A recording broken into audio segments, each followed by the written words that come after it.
Welcome to a new episode from Perfect English Podcast. Today the focus of our episode is listening, and to be specific, listening to fiction. Today I have chosen a very special poem I want to share with you, and I want to share some insights about the poem as well.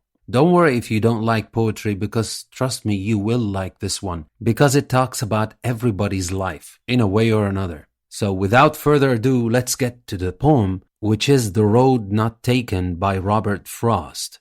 Now, in our journey with Frost today, we will try to decipher the codes he placed here and there in his magnificent poem, The Road Not Taken. But it is not just a journey to decipher codes and explain things. That's definitely not the purpose of literature in the first place. What literature does to all of us is that it makes us think about life, think about the important things in life. Sometimes we are drawn to think about the everyday aspect of life, which is important, but not the purpose of life itself. Now back to the poem. According to Frost himself, this poem was tricky and often misinterpreted. I'm not claiming that the interpretation or insight I'm going to offer is going to be the missing piece of the puzzle, as it does not have to be. It's just an approach to look into this poem and come out with something we can think about for our lives.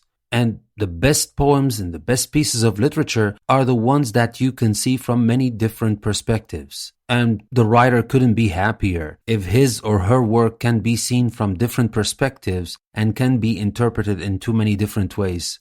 Now, the poem starts with the very first problem we face at different stages of our lives. And to put it simply, it's a problem of choice. We always want everything. We want to take all the roads, try all the flavors, and go on all the journeys life has to offer. But we all know this is not an option we can take, regardless of how much money we have or the power we possess, because there is the universal finite resource that we all share, which is time. Back to the poem. Frost finds himself at a crossroad. Some people tend to use the literal meaning of a forest, but I believe that all the poem is metaphorical, and the forest Frost talked about is life. But you're free to look at it in any way you want to look at it. All we care about is just to think about it in a different way. Think about how that relates to your life. And now it's time for the first stanza from The Road Not Taken. Two roads diverged in a yellow wood, and sorry I could not travel both, and be one traveler. Long I stood and looked down one as far as I could, to where it bent in the undergrowth. Now, by the way, you can read the poem if you want in the description of this episode, because I included the whole poem in the description. So if you want to read it while you're listening to me, just go ahead and open the description of the episode. Now back to this stanza. We see a young man making a decision here. He needs to decide which path to take. As full of common sense as he is, he knows he cannot take both. But we can feel that his hesitation and waiting is partly because he was trying to make the right decision, and partly because he had a craving for enjoying the perks of both paths. He closely looks at one of them and sees it is bent in the undergrowth, showing that this is not as virgin of a road as the other. And that's why in the next stanza he takes the other. Well, this is true when at certain times of our lives we face some difficult choices. It could be the choice between getting married or staying single, taking on a hard challenge that takes a lot of effort, leaving behind the worldly amusements to do something that really matters. No matter what our decision is, the other path we did not take takes its toll on our hearts. We are human beings. We are bound to ponder on the things we have missed, no matter how much we gain. And now let's continue to the second stanza and see how Frost contemplates his decision. Then took the other as just as fair, and having perhaps the better claim, because it was grassy and wanted wear, though as for that the passing there had warned them really about the same. Now we know he has taken the other path, the less mainstream one, and he starts to convince himself of it by saying that it is the path that is needed, and he is still thinking of what he is supposed to do, not of what he really wants to do. He wants to be special, to do something nobody else has done before him. However, by the end of the stanza, he hits another internal obstacles. He feels ordinary again. The road feels ordinary and simple.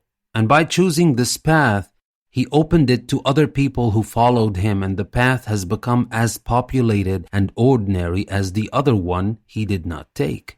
Here it comes to all of us when we choose to do something and be kind of like pioneers doing it. Soon after we do it and be successful at it, people are drawn to imitate and do the same to an extent when we might not be called originals anymore. And we get so mixed with a crowd that we are no more distinguishable.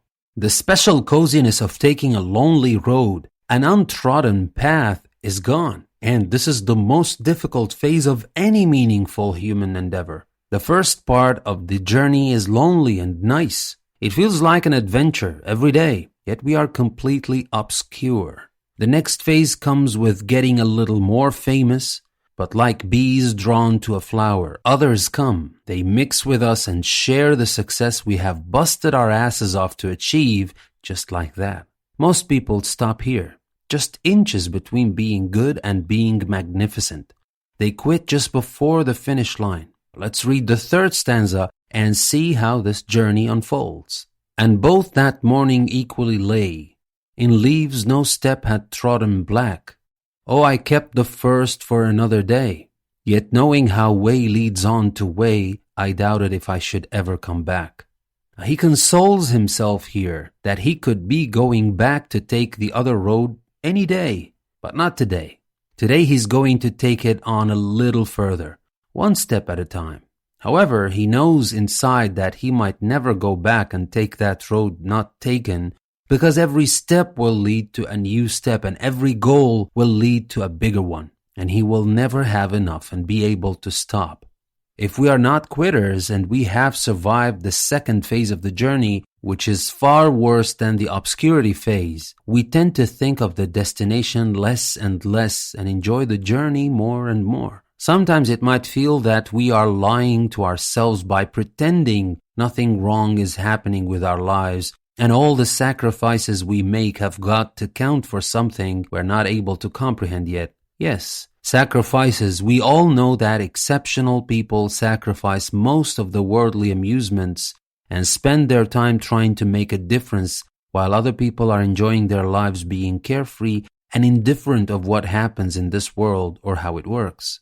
It doesn't matter if you are a writer, a doctor, a painter, or an engineer. You all sacrifice something if you decide to pursue excellence and innovation. Yes, at this stage you might choose to stop, but you have come very close to make a difference and never live in the margin of life. Would you stop now? I beg you do not, for what comes next is worth all your sacrifice.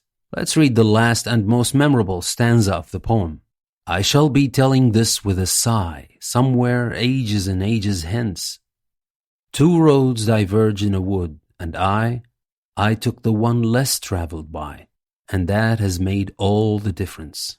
He acknowledges that at times he feels nostalgic and maybe slightly regretful over not taking the first path, but sticking to the path he took a long time ago is the one decision that has made him who he is today. And we can feel some sheer pride of the whole journey by the end of the poem, although the word sigh in the first line of the stanza might mislead us. The last two lines say it all. He took the lonelier path and the more difficult one, and he has suffered walking the path all this time, mostly on his own, but he has lived all the way with himself, true to himself, which made all the difference. When we reach the mountain top, we suddenly forget all the effort and how tired we are. When we know we are leaving this world, but the cry we have sounded in the deep will echo forever, we know for sure that every step of the way was really worth taking.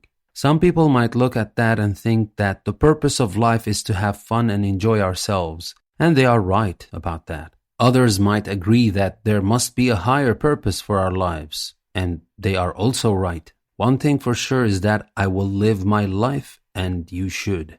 You all should. Nobody is right. Nobody is wrong. I may see the grassy road that you may never see, and the same goes for you, but does it matter? What really matters is that I take the road I believe I should take, and I suggest you do that too. Don't follow the trodden roads made by others just because they are easier. And don't take the new roads just because they're new. Just do what you want to do. If the trodden roads are the things you want to do for the rest of your lives, go ahead, do it. Doesn't matter if 1 billion people passed through here before you. You're passing through the place you want to be. You are exactly where you want to be, and that's what matters. Don't do it just because you want to be the same like other people, and don't do it because you don't want to be the same like other people. These are no reasons to follow a path. These are no reasons to waste your life doing something because of a silly reason like that. Just do it because you want to do it, not because other people want to do it, not because you want to be against other people, not because you want to say anything to anybody. You're the only one who matters. You're the only one whom you should care what you want to say to. That's the only person that matters, especially when we talk about choices. So just don't follow any road because of the description of that road. Just follow the one you really want to follow. Be that mainstream or eccentric, as long as it is you on that road, you should be on the road less traveled by, and that should make all the difference. And that will be all for today. Thank you very much for listening to another episode from Perfect English Podcast. I hope you liked the poem and the insights I shared with you. I will see you again tomorrow with a new episode from Perfect English Podcast. Thank you very much.